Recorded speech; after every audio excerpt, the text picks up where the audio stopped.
Bijak-bijak langkahku berpijak. Aku hampiri kau malah mundur-mundur. Aku tertawa kau malah ketakutan. Aku menangis kau malah menghampiri. Ku mendekat kau pun berlari. Ku menjauh kau pun menghampiri. Kau datang tempatku, kau mencari apa? Aku ada tapi kau tak anggap. Kita hidup di dunia yang sama. Aku ada meski kau tak anggap. Kau mencari kisahku, kau temukan, kau bercerita.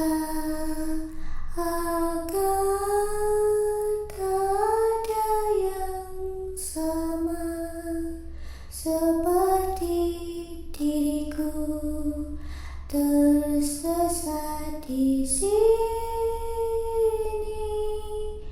Jangan kau tidur, jangan kau contoh aku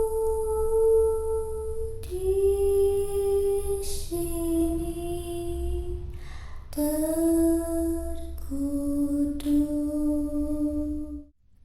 Pada suatu hari di sebuah pedesaan yang asri di Jawa Tengah, hiduplah seorang pria bernama Patono. Patono hidup sendiri di rumahnya yang berdinding anyaman bambu. Istrinya sudah lama meninggal dunia. Kedua anaknya perempuan telah lama sudah menikah dan tinggal di rumah suaminya masing-masing. Patono kesehariannya menyemai di ladang di tanah bosnya. Namun, di harinya yang menjelang tua, semakin waktu semakin tidak kuat bekerja keras lagi. Sebentar saja bekerja, sudah mudah lelah. Waktu itu, pada malam hari, sekitar jam 10 malam. Saat itu, Patono dalam perjalanan pulang ke rumahnya. Dengan langkah yang sudah hampir habis karena terlalu lelah bekerja lembur di ladang, akhirnya ia pun pingsan di pinggir sungai.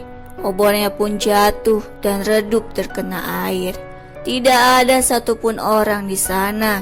Gelap, sendirian, di hutan di pinggir sungai. Tiba-tiba muncullah sesosok putri kerajaan air dari sungai itu. Hingga membuat Patono sadarkan diri dikarenakan oleh bunyi-bunyi gamelan yang mengiringi kedatangan putri itu. Hei, kau, pria yang di sana, apa yang sedang kau lakukan di tempat saya ini? Ampun Nyai, saya tidak bermaksud mengganggu di tempat Nyai. Saya tidak sengaja pingsan dan tertidur sejenak di sini. Saya mengerti. Tidak apa. Apa kau tidak lelah hidup seperti itu? Saya mengatakan ini karena saya peduli dan tidak tega melihat kau seperti itu. Maka dari itu, saya ingin menawarkan sebuah bantuan. Bantuan apa, Nyai? Pantaskah saya menerima bantuan dari Nyai yang sangat welas asih begini? Tentu saja, kau adalah termasuk orang yang terpilih. Tidak semua orang saya berikan bantuan. Kau bisa mendapatkan kekayaan tanpa harus bekerja keras seperti saat ini.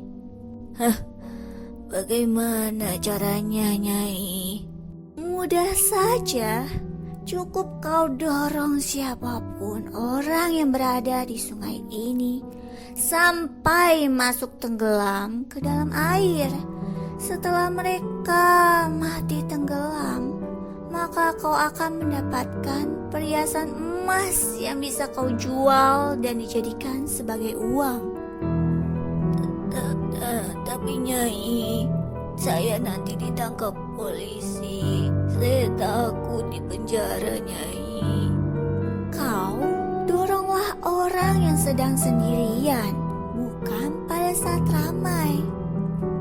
Bagaimana bila orang yang saya dorong ke dalam sungai, mereka tetap hidup, lalu mengadukan perbuatan saya? Tidak mungkin, karena bila mana sudah menyentuh air saya, orang yang kau dorong tidak akan bisa hidup lagi. Cobalah lakukan sekali. Saya yakin kau pasti akan ketagihan, lalu akan melakukannya lagi dan lagi. Setelah percakapannya tersebut, Pak Tono berpikir untuk melakukannya dulu. Saat itu di pagi hari, seperti biasanya, gadis-gadis di desa mandi dan mencuci baju di sungai itu. Segeralah Pak Tono memantau situasi, mencari seorang yang sendirian agar bisa Pak Tono dorong masuk ke dalam air sungai. Dengan jalan mengendap-endap, Pak Tono menghampiri gadis itu dari belakang, lalu didoronglah gadis itu ke sungai, sehingga terceburlah ia ke dalam sungai. Gadis itu pun terkejut. Ia berusaha berenang meraih bebatuan besar maupun dahan ranting, akan tetapi usahanya sia-sia saja. Akhirnya ia semakin tersedot ke dalam dasar sungai, lalu mati tenggelam. Bergegaslah Pak Tono meninggalkan lokasi. Lalu ia kembali ke lahan untuk bekerja lagi. Dengan tangan yang masih gemetaran, merasa khawatir dengan apa yang akan selanjutnya terjadi. Lalu, petang hari, saat Pak Tono hendak perjalanan pulang ke rumah,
dikira bapaklah pelaku penculikan Titin. Namun setelah saya membawa mereka ke tempat bapak bekerja siang hari tadi, barulah mereka percaya. Aduh Bu, terima kasih banyak Bu. Saya tidak tahu lagi harus bagaimana. Gak usah sungkan Pak, sama-sama. Saya hanya niat tulus saling bantu saja. Setelah itu, mereka pulang bersama sambil meneruskan perbincangan yang tadi. Keesokan harinya dengan perasaan was-was, Pak Tono meninjau lokasi dan bertanya pada warga ke sana dan kemari. Dengan tanpa merasa bersalah, Pak Tono pergi untuk bekerja dengan perasaan lega yang luar biasa.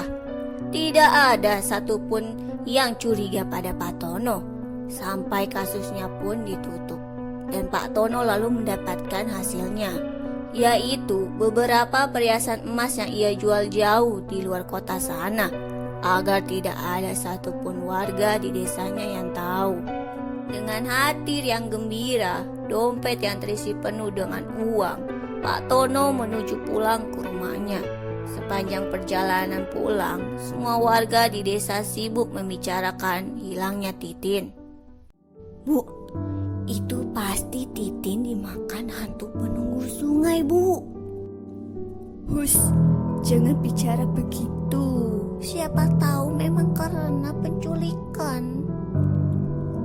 Alah Bu, kasusnya sampai ditutup karena kurangnya bukti dan petunjuk. Iya sih, iya. Padahal jam segitu sungai di sana ramai.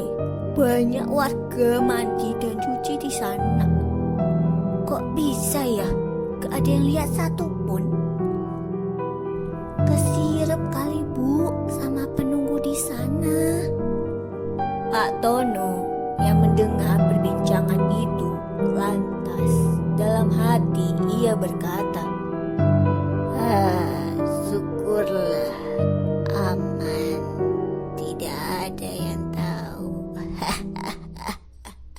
Namun karena selalu saja banyak memakan korban di sungai, membuat wilayah itu terkena angker. Hingga tidak ada satupun warga yang berani datang lagi ke sungai itu. Putus asalah Pak Tono. Bingung bagaimana cara mendapatkan korban tumbal, apalagi syaratnya harus mendorong targetnya ke sungai tersebut. Meskipun ia ajak orang, tidak ada yang mau. Dibayar pun saja, mereka tidak sudi. Semua warga takut mati di sungai itu. Lalu ketika saatnya tiba, muncullah putri penguasa kerajaan di sungai itu. Ia menagih apa yang semestinya Pak Tono berikan sesuai perjanjian di awal, yaitu korban tumbal. Saya datang menghadapmu untuk menagih janji. Mana korban yang seharusnya kau berikan? Maaf Nyai, saya sudah berusaha, namun saya tidak mampu melawan takdir. Sungai itu sudah terkena angker karena menelan banyak korban, hingga tidak ada satupun lagi yang mau ke sana. Namun janji tetaplah janji. Hutang yang tidak bisa kau bayar, kini harus kau tebus dengan nyawamu sendiri. Lalu Pak Tono keesokannya dinyatakan meninggal dunia dengan cara mengenaskan. Jiwanya langsung diikat, dirantai, dan ditarik ke alam kerajaan di bawah sungai tersebut. Di tempat ruangan penyiksaan semua korban tumbal dari pesugihan putri kerajaan sungai, Pak Tono melihat semua korbannya yang dulu termasuk Titin. Mereka semua bahkan tidak sempat mengenali Pak Tono karena terlalu sibuk menerima penyiksaan dari prajurit-prajurit sang putri kerajaan. Dengan seketika muncul ide cemerlang dari otak Pak Tono. Ketika putri hendak pergi, Pak Tono lalu berteriak, Nyai, Nyai, tunggu Nyai. Izinkan saya menyampaikan satu hal saja untuk terakhir kalinya. Apa yang mau kau katakan? Cepat. Izinkan saya menjadi pengikut setiamu Nyai, dan meneruskan usaha Nyai di sungai itu. Izinkanlah saya mencari korban untuk Nyai di generasi selanjutnya setelah zaman ini. Idemu tidak buruk juga. Sebelumnya tidak ada satupun yang ingin menjadi pengikut setia saya. Baiklah. Apakah kau ikhlas saya rubah bentuk jiwamu menjadi yang saya inginkan? Karena saya tidak sudi pengikut saya berwujud sama seperti saya. Tidak ada yang boleh satupun yang sama derajatnya seperti saya. Saya bersedia, Nyai. Saya bersedia. Maka Dirubahlah jiwa Pak Tono menjadi seekor binatang anjing laut putih. Sang putri pun memberikan kesempatan hanya sekali untuk membuktikan ucapan dari Pak Tono. Bila gagal, maka Pak Tono akan merasakan bagaimana rasanya mati untuk kedua kali dengan cara tersiksa. Lalu, sang putri itu menempatkan Pak Tono di sungai itu. Pak Tono lalu bersemayam dan meditasi hingga generasi selanjutnya datang. Dan cerita baru pun dimulai. Rangkuman. Mengapa putri kerajaan sungai mengubah Pak Tono menjadi seekor binatang? Karena binatang derajatnya lebih rendah daripada wujud manusia. Kenapa anjing laut bukannya hewan air yang lain? Pertama, agar terlihat baik dan imut, sehingga tidak ada satupun orang yang curiga kalau niatnya hanyalah untuk menjerumuskan manusia. Kedua, agar ia bisa berkomunikasi lebih dekat ke manusia. Karena anjing laut dapat duduk dan berjalan di daratan.